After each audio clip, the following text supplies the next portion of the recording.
Bwana Mama Dangote ameweza kueleza hisia zake na ameweza kufunguka vingi ya kusema ya kwamba Zuchu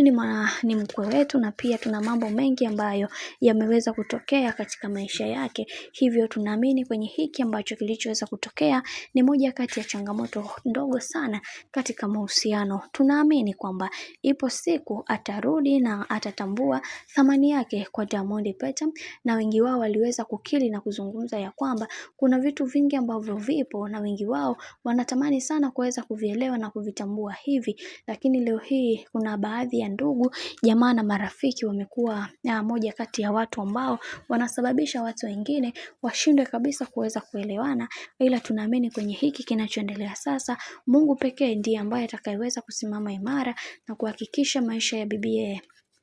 Zuchu yanakuwa katika mikakati na misingi iliyo bora, maana kuna vingi ambavyo vimeweza kutokea na wengi wao walitamani sana kuweza kuhakikisha kila kitu kinakwenda kuwa sawa, maana kuna wengi walitamani sana kuweza kuona maisha ya bibi Zuchu yakiharibika. Ila kwa upande wa huyu ndugu yetu kwa sasa, Mungu aendelee kusimama imara na kuhakikisha maisha yanakuwa katika mikakati na misingi iliyo bora, maana wengi wao wameona na kutambua hiki kinachoendelea kwa kipindi hiki, na wengi wao wakasema ya kwamba wacha tuone mwisho wa haya yote itakuwaje, maana kuna mambo mengi ambayo yamekuwa yakitokea katika maisha yao, na tunaamini kwamba kila kitu kitakwenda kuwa sawa. Dangote ameweza kukiri na kusema ya kwamba Mungu atamsimamia Zuchu na atakuwa sawa. Najua mateso ambayo anayoyapitia, naelewa ni namna gani ambavyo amekuwa akipitia changamoto sana katika maisha yake, ila tunaamini kwenye hiki Mungu atasimama